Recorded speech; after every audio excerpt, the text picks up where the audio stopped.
ça prendrait longtemps pour énumérer tout ce que l'Église de Sainte-Rose a fait pour nous. Et on est vraiment reconnaissants.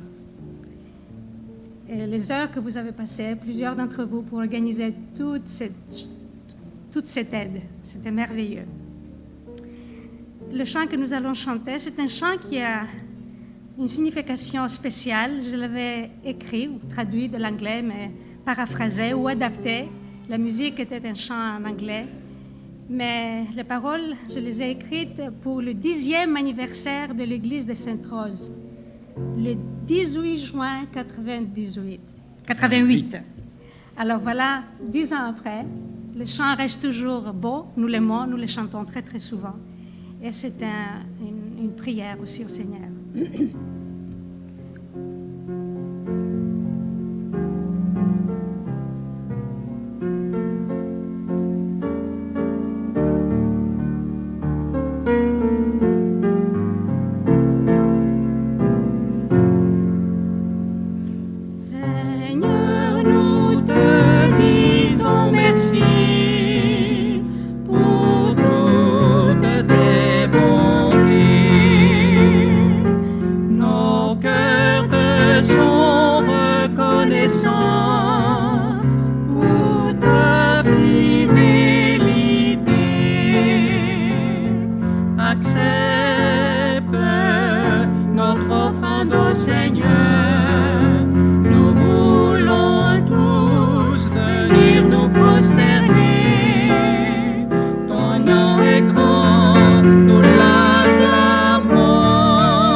Comme je ne veux pas voler le prochain message de Philippe, c'est-à-dire sur le mondial, j'ai pensé à autre chose pour ce matin.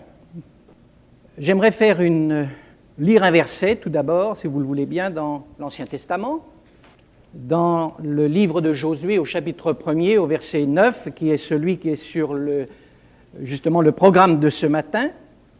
Josué, chapitre 1, verset 9, qui dit « Ne t'ai-je pas donné cet ordre? Fortifie-toi et prends courage. Ne t'effraie pas et ne t'épouvante pas, car l'Éternel, ton Dieu, est avec toi partout où tu iras. » Un court passage aussi que j'aimerais mettre en parallèle avec ce verset de l'Ancien Testament. Ce passage se trouve dans la deuxième épître de Paul aux Thessaloniciens, au chapitre 2. Ce sont les versets 13 à 17. 2 Thessaloniciens 2, versets 13 à 17. L'apôtre écrit « Pour nous, frères bien-aimés du Seigneur, nous devons à votre sujet rendre continuellement grâces à Dieu, parce que Dieu vous a choisi dès le commencement pour le salut, par la sanctification de l'Esprit et par la foi en la vérité. C'est à quoi il vous a appelé par notre évangile pour que vous possédiez la gloire de notre Seigneur Jésus-Christ. Ainsi donc, frères, demeurez fermes et retenez les instructions que vous avez reçues, soit par notre parole, soit par notre lettre. Que notre Seigneur Jésus-Christ lui-même et Dieu notre Père qui nous a aimés et qui nous a donné par sa grâce une consolation éternelle et une bonne espérance, console vos cœurs et vous affermisse en toute bonne œuvre et en toute bonne parole. Prions un instant. Nous te remercions de nous avoir convoqués ici ce matin, Seigneur notre Dieu, pour l'adoration, pour la louange, pour la communion et pour l'écoute de ta parole. Nous sommes là, physiquement, mais aussi avec tous nos cœurs ouverts. Nous voulons vivre un beau moment avec toi encore et autour de ta parole. Que ta parole soit pour nous un encouragement et un affermissement. Au nom de Jésus. Amen. On raconte que dans les dernières années de sa vie, Winston Churchill, ce grand homme d'État britannique, a eu le désir de retourner visiter l'école de son enfance. Évidemment, lorsque les gens de cette école ont appris la nouvelle de la prochaine visite de Churchill, tout le monde était bien excité, enthousiaste. Évidemment, était prévu au programme qu'à un moment donné, l'homme d'État ou l'ancien homme d'État allait prendre la parole et donner un discours. Le grand jour arriva. Tout fut bien en place, Churchill était là, et évidemment, à un certain moment donné, on a prié Churchill de se lever pour venir donner son discours aux gens de cette école. Churchill se leva pour parler donc, mais son discours fut extrêmement bref. Peut-être vous connaissez ces paroles de Churchill. Voilà le discours de Churchill. Jamais, jamais, jamais abandonné. L'autre jour, en feuilletant dans un message que j'avais à la maison, d'une autre étude, d'un autre message, j'ai retrouvé les mots aussi de Raymond Edman, qui fut à un certain temps, il y a bien des années de cela, le président du collège chrétien de Wheaton aux États-Unis, dans l'Illinois. Et on raconte dans cette histoire que souvent le président de cette école rappelait aux étudiants ceci, je le cite, « Il est toujours trop tôt pour abandonner ». Je me suis dit, en repensant à ces deux déclarations, l'une de Churchill et l'autre de Raymond Edman, que ça pourrait être en quelque sorte le thème ou le titre même, un bon titre pour ce court passage de 2 Thessaloniciens ce matin. Ne jamais abandonner, ou encore, il est toujours trop tôt pour abandonner. Un titre que j'ai choisi, plutôt le thème que j'ai choisi ce matin, s'inspire plus particulièrement du verset 17 de 2 Thessaloniciens 2, c'est « consoler et affermi » ou encore « encourager et affermi » selon les versions dans lesquelles vous pouvez lire ce texte. Ou encore tout simplement un seul mot pourrait ramasser, résumer tout ce passage qui est si riche, comme vous le savez, en quelques mots. Il y a tellement de choses qui sont dites dans ce 2 Thessaloniciens 2, 13 à 17. Un seul mot, encourager. Vous savez, Dieu a toujours le dernier mot. C'est encourageant de se le rappeler dans tant de circonstances de nos vies. Dieu a toujours le dernier mot et ce dernier mot de Dieu sera toujours pour nous encourager, ce dernier mot de Dieu sera toujours pour nous affermir en tant que peuple de Dieu, en tant que chrétien, en tant qu'Église du Seigneur Jésus. Nous pourrions tellement vous apporter des témoignages personnels et peut-être je ferai référence 2 ou 3 fois à cela, vous me pardonnerez, mais nous avons vécu des heures, des semaines, des mois bien particuliers depuis le début de l'année 98. Tellement de témoignages personnels d'encouragement lorsque j'ai été malade. Je me suis retrouvé à la clinique au Niger ou à l'hôpital ici à Sacré-Cœur. Que de téléphones, que de courriers électroniques, que de visites, que de cartes postales. Soula les a dénombrées l'autre jour. Nous avons reçu à peu près partout de plusieurs endroits du monde, en tout à peu près 110 cartes postales. Et si je relisais ces cartes, j'en ai pris 2 ou 3 avec moi ce matin, je ferai référence à cela, Si je relisais encore, et je prendrais le temps de les relire, toutes comportent, la plupart d'entre elles, parce que c'est écrit par des chrétiens, soit de l'Afrique, soit de la Grèce, soit de la France, de Suisse même ou d'ailleurs, d'ici, du Canada, du Québec aussi, toutes ces cartes ont un message quelque part. Et j'appelle cela un message d'encouragement. Parfois, lorsque ces cartes sont arrivées, j'avais presque de la peine à entendre les mots de ces cartes, tellement j'étais affaibli, et c'est Soula qui me les lisait. Maintenant, j'y repense, et je regardais l'autre jour à nouveau. Elles avaient toutes un message d'encouragement et d'affermissement. Vous savez, Satan désire ébranler les chrétiens. C'est sa tactique. Soit qu'il va les ébranler au travers de certaines doctrines, et je crois que 2 Thessaloniciens même nous le montre, pas, au travers de certaines choses qui sont rappelées ou que Paul essaye de corriger avec ses chrétiens de Thessalonique. Satan désire ébranler l'Église et désire ébranler les chrétiens par de fausses doctrines, par des doctrines particulières parfois, qui au lieu d'édifier, découragent. Mais aussi Satan désire nous ébranler au plan humain, au plan émotionnel, et nous faire perdre confiance dans le Seigneur. Parmi les armes favorites, en effet, de Satan, il y a la tromperie et il y a le découragement. Nous savons tous, vous le savez comme moi, que le découragement va affaiblir la foi. Je ne sais pas si vous avez été malade ou malade d'une telle manière que vous êtes resté courageux. La maladie affaiblit, la maladie décourage. Satan aussi veut nous faire douter de la parole du Seigneur, surtout dans les moments, ou en particulier dans les moments qui sont difficiles. Bien sûr qu'au fond de nous-mêmes, on sait que la parole du Seigneur est toujours vraie, mais lorsque la faiblesse est là, on se demande si cette parole est toujours assez forte pour fortifier. Les promesses de Dieu, nous les connaissons. Combien de fois n'avons-nous pas reçu des promesses du Seigneur?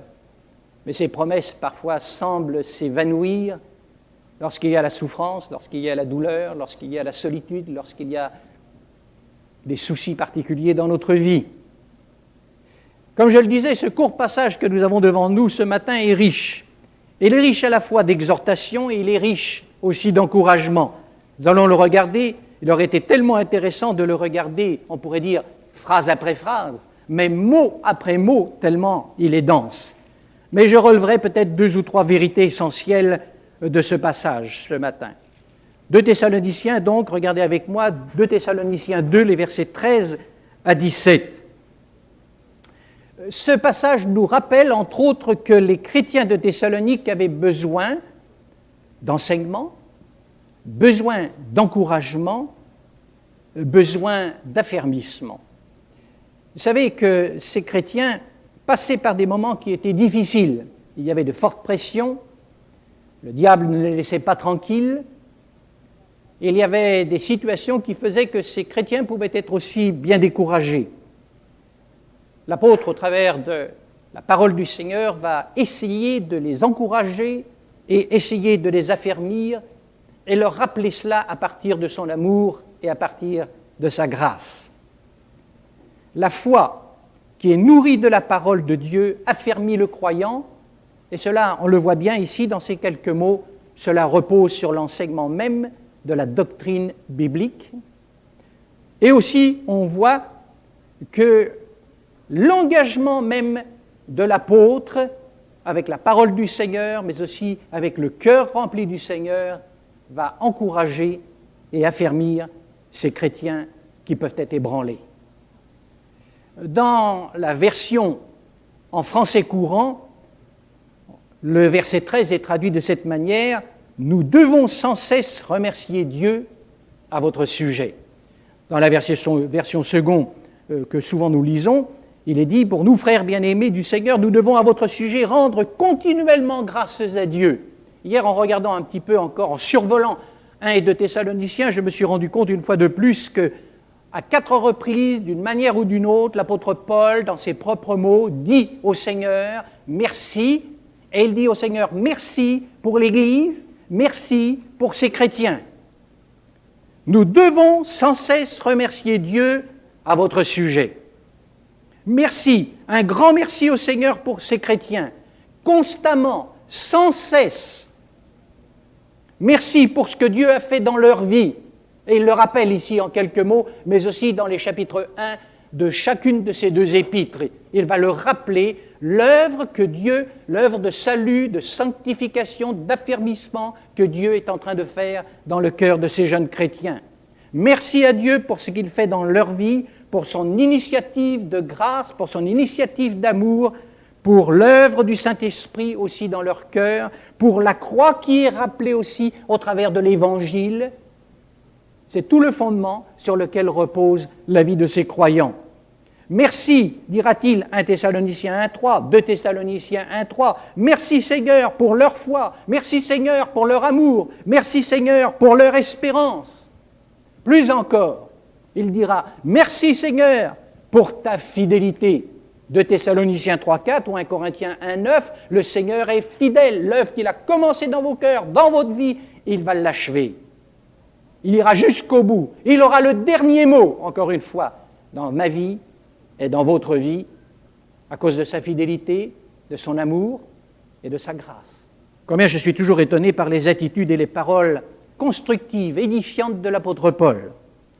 Vous savez comme moi combien étaient grandes les responsabilités de cet homme dans les églises et par rapport à l'œuvre missionnaire de son temps. Il avait des tâches, et il avait une tâche extrêmement lourde. Peut-être un verset pourrait résumer ce que l'apôtre pouvait vivre lorsqu'il écrit dans 2 Corinthiens, au chapitre 11 et au verset 28, ce qui suit. « Et sans parler d'autre chose, je suis assiégé chaque jour par les soucis que me donnent toutes les églises. » Verset 29, qu'il faut mettre avec, « Qui est faible que je ne sois faible, qui vient à tomber que je ne brûle. » Il n'a jamais été jusqu'au point, je dirais, de dire « Seigneur, j'abandonne. » Il a toujours cru dans l'Église. Et il a toujours cru dans ses croyants aussi faibles, aussi imparfaits qu'ils puissent avoir été. Et il a toujours voulu construire dans leur vie. Et il a toujours cherché à avoir une attitude et des paroles de reconnaissance envers Dieu à leur égard. C'était l'Église du Seigneur. Peut-être je suis encore un peu rempli de cela. Lorsque nous étions au Niger, juste au moment où je suis tombé malade, je terminais un séminaire justement avec les églises, sur l'Église d'une semaine. Et Dieu sait s'il y a eu des problèmes dans les églises, dans la petite église du Niger. Que de soucis, que de tracas, que de problèmes aussi. Mais je me souviens encore de ces paroles, parmi les dernières peut-être que j'ai pu dire à ce moment-là. Quelle est belle l'Église du Seigneur. Je ne savais pas qu'en disant cela, je retrouverais des représentants de cette Église du Seigneur quelques jours plus tard avec quelques frères missionnaires autour de mon lit pour faire l'onction d'huile et pour prier pour moi. Là encore, j'étais très faible, mais je les ai tous regardés après ce moment de prière et d'onction d'huile, et j'ai dit encore une fois, qu'elle est belle, l'Église du Seigneur. Parfois, nous pouvons trouver difficile de dire merci au Seigneur. Oh, vous n'êtes certainement pas comme moi, mais moi, ça m'arrive. Ça m'est difficile parfois, quand je vis une certaine épreuve personnelle, de dire merci au Seigneur. Ça peut être parfois difficile aussi pour un serviteur de Dieu ou pour un ancien dans une église ou même pour un frère ou une sœur dans l'église de dire merci quand nous savons que peut-être l'église locale dans laquelle nous sommes passe par certains problèmes. Pas toujours facile de dire merci. Pas toujours facile de dire merci quand nous avons peut-être une relation un peu difficile avec tel frère ou avec telle sœur dans l'église locale. Ça n'arrive pas à Sainte-Rose, évidemment. Ça arrive dans les autres églises, mais pas à Sainte-Rose. Pas facile de dire merci au Seigneur en tout temps, en toutes choses, et constamment, et sans cesse. Ce n'est pas naturel, ce n'est pas normal, je dirais. Vous savez, il me sera plus facile, vous allez me dire que c'est bien mon esprit français, comme disent les Français, de râler, de rouspéter, de ne pas être content. C'est ça qui vient le plus naturellement possible, d'être critique. Dire merci Seigneur pour les autres et pour certains autres ou pour certaines situations ou pour certaines de mes situations dans ma vie personnelle, c'est plus difficile. Et ça demande un encouragement de la parole de Dieu et du Saint-Esprit, ça demande un encouragement des chrétiens les uns envers les autres, afin que nous développions un esprit de contentement, un esprit de reconnaissance envers Dieu, les uns pour les autres. Quand j'ai un esprit négatif, une attitude négative, c'est au Seigneur que je fais mal. Parce qu'aussi imparfait que soit l'autre, ou qu'aussi imparfaite que soit l'Église, c'est son Église, c'est son enfant. Nous devons donc sans cesse remercier Dieu à votre sujet. Il est toujours trop tôt, je reprends cette expression, il est toujours trop tôt, je dirais, rendu à ce point, pour abandonner, car il y a toujours dans la vie de l'autre qui est à côté de moi certainement une occasion de dire merci au Seigneur. Ainsi, frères, continue l'apôtre Paul, c'est le verset 15, ainsi donc, frères, demeurez fermes et retenez les instructions que vous avez reçues, soit par notre parole, soit par notre lettre. Ce verset est bien sûr un des nombreux versets du Nouveau Testament qui s'y trouve pour encourager les chrétiens à aller de l'avant, à persévérer, à grandir. Paul, comme vous le savez, avait un grand fardeau pour les églises, pour les chrétiens, pour leur vie spirituelle, pour leur progrès. Deux verbes en particulier soulignent bien ici ce que pourrait être, on pourrait dire, le plan de Dieu pour l'Église et pour les chrétiens, de demeurer, de retenir, de garder la parole. Ils ont reçu des instructions, ils continuent de recevoir des instructions. La foi qui grandit, la foi qui s'affermit, la foi qui s'encourage est celle qui est nourrie de la parole de Dieu. Demeurer et retenir, 1 Corinthiens 15, ça me rappelait, en relisant cela, 1 Corinthiens 15, le début, que vous connaissez bien, du chapitre sur la résurrection, qui dit « Je vous rappelle, frères, l'évangile que je vous ai annoncé, que vous avez reçu, dans lequel vous avez persévéré, et par lequel vous êtes sauvés, si vous le retenez dans les termes où je vous l'ai annoncé, autrement vous auriez cru en vain. » Et là, il nous rappelle bien sûr, à ce moment-là, au verset 3 et suivant, le cœur même de l'Évangile, c'est-à-dire la mort et la résurrection du Seigneur. Si vous regardez dans 1 Jean, chapitre 2, versets 24 et 25, et d'autres passages, même dans l'Évangile de Jean, vous retrouverez ces expressions de demeurer et de garder, de demeurer dans le Seigneur et de garder la parole du Seigneur. Nous avons tous besoin constamment d'être enseignés par la parole. Nous avons besoin d'être exhortés par la parole. Nous avons besoin de nous encourager à partir de la parole, à demeurer fermes, à progresser dans le Seigneur et d'être affermis par le Seigneur. Nous devons aussi nous encourager les uns les autres. Je lisais ce qu'un chrétien écrivait une fois, il disait « Nous sommes entourés de personnes qui ont besoin d'encouragement. Notre famille, nos amis, nos ennemis, nos serviteurs de l'Évangile, la Bible nous rappelle souvent que notre premier ministère doit être celui de l'encouragement. » Encore une fois, je voudrais faire référence justement à ces cartes que nous avons reçues au cours de ces derniers mois. Vous nous avez personnellement encouragés, Soula vous l'a rappelé tantôt, mais aussi d'autres nous ont encouragés. Je ne savais pas lesquels choisir, mais j'ai voulu, bien sûr, ce matin, rappeler cette longue lettre où vous avez signé les uns et les autres que vous nous aviez envoyée au Niger.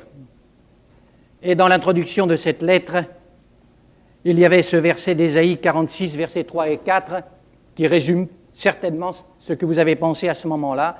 « Vous, que j'ai pris à ma charge dès votre origine, que j'ai porté dès votre naissance jusqu'à votre vieillesse, je serai le même jusqu'à votre vieillesse. » Vous avez choisi un verset à bon escient en me disant « Il commence à avoir sérieusement des cheveux blancs, on va lui parler de sa vieillesse, il faut qu'il se rappelle qu'il est en train de commencer à vieillir.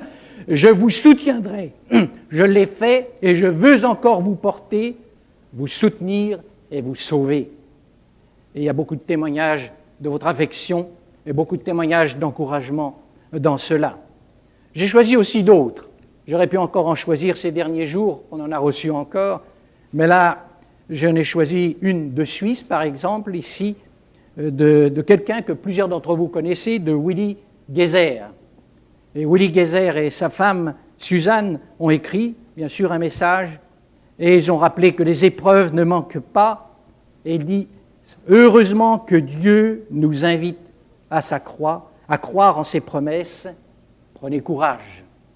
Je pourrais encore citer, j'en ai une autre là que j'ai devant moi, qui a été faite en anglais par un ami grec, où il rappelle le psaume 28, le verset 7, un couple grec, que le Seigneur est notre force et notre bouclier. Et ils disent que le Seigneur soit une source sans fin d'encouragement et d'espérance. Nos prières sont avec vous, notre amour en Christ. Une dernière encore, ici, que quelqu'un a envoyé aussi. Dieu a un plan extraordinaire pour chacun d'entre nous. Parfois, pour réaliser ce plan, nous devons passer un séjour cloué sur place. On n'a pas le choix et il faut se tourner vers lui. Il veut évidemment notre attention. Je prie que son nom soit glorifié dans votre vie. Et je pourrais multiplier comme cela, et j'ai voulu simplement les mentionner pour manifester aussi ma reconnaissance envers le Seigneur et envers tous ces chrétiens et ces églises qui ont témoigné de leur affection, parlé de leurs prières, prié, mais aussi nous ont encouragés. Oui, il est toujours trop tôt pour abandonner d'encourager les autres. Tôt ou tard, cela va porter des fruits de fermeté et de fidélité dans la vie des autres. Et je terminerai avec une dernière pensée qui est justement tirée du verset 16 et 17, où il nous est rappelé que Dieu notre Père, qui nous a aimés et qui nous a donné par sa grâce une consolation éternelle et une bonne espérance, est celui qui console ou qui encourage, selon les traductions, vos cœurs et vous affermisse en toute bonne œuvre et en toute bonne parole. Ces deux versets que nous avons là, 16 et 17, donnent une bonne réponse, je dirais. Certains peut-être diront, c'est très simple. Mais c'est souvent ce qui est le plus simple qui peut être le plus profond et le plus vrai aussi, surtout dans la parole de Dieu. Une réponse simple et profonde. Rappelez-vous, Josué, au début de son ministère, j'ai rappelé Josué, chapitre 1, verset 9, avait besoin d'encouragement. Prends courage, lui a dit le Seigneur. Il n'a pas été le seul à qui le Seigneur a dit cela. Face au ministère, face à telle situation ou telle circonstance de sa vie. Le Seigneur est celui qui, par sa grâce, par son amour, nous encourage d'un encouragement, j'insisterai de cette façon, éternel. C'est quelque chose. Éternel, ce n'est pas passager, c'est éternel, comme dit le mot. C'est profond, c'est vrai, le Seigneur le fait. Dieu est le Dieu qui accorde le réconfort en toute occasion, nous rappelle 2 Corinthiens chapitre 1, verset 3. Nous recevons un grand réconfort, dit encore 2 Corinthiens chapitre 1, verset 5, par le Christ, selon la version aussi en français courant. Jésus, comme vous le savez, est le grand, il est le parfait consolateur, il peut et il sait comment nous encourager et nous affermir. Et il va le faire directement au travers de sa parole, par le Saint-Esprit qui est le consolateur et l'encourageur, et il va le faire au travers de l'un ou de l'autre d'entre vous, pour l'un ou l'autre d'entre vous. Quelle que soit mon épreuve, quels que soient mes problèmes du moment, quels que soient mes problèmes à venir, le Seigneur veut m'affermir et il veut m'encourager par sa parole et par les autres. Il a été dit que la vie chrétienne, c'est une course d'endurance. Les chrétiens ont besoin, a-t-il été dit, d'encouragement. Avez-vous encouragé quelqu'un aujourd'hui?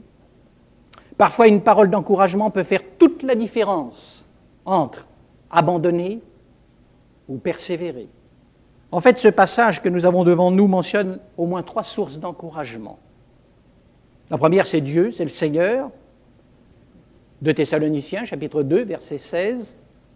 La deuxième source d'encouragement, c'est bien sûr, je l'ai déjà cité, c'est la parole du Seigneur. Et la troisième source d'encouragement, c'est Paul, c'est-à-dire vous, c'est-à-dire moi, c'est-à-dire l'Église. La parole du Seigneur et son enseignement, tout ce qui découle de l'enseignement, il a bien parlé, les instructions qui vous ont été données, les enseignements qui ont été plantés dans votre vie. Ces 3 sources, il y a le Seigneur, il y a sa parole, et il y a vous, et il y a moi. Il est toujours trop tôt pour abandonner. Dans les Lamentations de Jérémie, au chapitre 3, vous avez une très belle promesse qui nous est rappelée, que vous connaissez bien. Dans le chapitre 3, versets 22 et 23, « Les bontés de l'Éternel ne sont pas épuisées. Ses compassions ne sont pas à leur terme. Elles se renouvellent chaque matin. Oh, que ta fidélité est grande. » Il est toujours trop tôt pour abandonner. Le Seigneur aura toujours le mot qu'il faut pour nous encourager et pour nous affermir. Dans le commentaire sur l'Épître aux Hébreux écrit par Barclay, il est fait une petite annotation qui est la suivante, et je vais vous la livrer. Un des plus grands devoirs humains est le devoir d'encourager. C'est facile de jeter de l'eau froide sur l'enthousiasme des autres. C'est facile de les décourager. Le monde est plein de gens qui découragent les autres. Nous avons un devoir chrétien qui est celui de nous encourager les uns les autres. Souvent, ajoute Barclay, un mot de reconnaissance, de remerciement ou d'appréciation ou d'affection a gardé un homme, une femme sur leurs pieds. En résumé, sachons dire merci au Seigneur pour l'Église, dire merci au Seigneur pour chacun et chacune qui se trouve dans l'Église. En résumé aussi, puissions-nous demeurer fermes dans les enseignements que nous recevons dimanche après dimanche, semaine après semaine, mois après mois dans la vie de l'Église locale. Ces enseignements de la parole que nous vivons ensemble, je pourrais dire presque physiquement, humainement parlant, et qui vient jusqu'à nous pour nous encourager et pour nous affermir dans le Seigneur et aller ainsi de l'avant et de progrès en progrès. De pouvoir passer victorieusement les épreuves et les contretemps de notre vie. Sachons aussi apprendre de plus en plus à remplir, je réutiliserai cette expression de Barclay, ce devoir chrétien qui est celui de nous encourager les uns les autres. Il ne faut jamais, jamais, jamais abandonner, disait Churchill. Il ne faut jamais abandonner d'encourager avec amour les autres qui sont autour de nous. Jamais abandonner de les encourager et de les affermir dans le Seigneur. Il est toujours trop tôt pour abandonner. Trop tôt pour abandonner ce devoir chrétien qui est le nôtre et qui est celui d'encourager et d'affermir. Si je suis ici devant vous ce matin, c'est une sorte de témoignage aussi, ce message ce matin. Si je suis ici devant vous ce matin, c'est bien sûr par la grâce de Dieu, mais aussi parce que vous nous avez entourés et parce que vous avez prié pour nous. Vous nous avez encouragés et vous nous avez affermis. Vous voyez, n'abandonnez jamais d'encourager et d'affermir. Prions. Notre Père céleste, à qui d'autre qu'à toi irions-nous, puisque c'est toi et Jésus aussi qui avait les paroles de la vie éternelle. Merci pour les paroles d'encouragement et d'affermissement que nous pouvons trouver au travers des enseignements de l'Écriture, au travers des enseignements que nous recevons dans la vie de l'Église, que nous recevons dans un contact, dans une communion personnelle les uns avec les autres. Père, ma prière ce matin, c'est que comme moi j'étais encouragé et affermi, tu affermisses chacun et chacune ici présents ce matin, ou ceux qui sont éloignés de l'Assemblée ces jours-ci pour les raisons que tu sais ou pour leurs vacances. Rejoins chacun pour encourager et affermir dans ta parole et dans la communion fraternelle. Au nom de Jésus. Amen.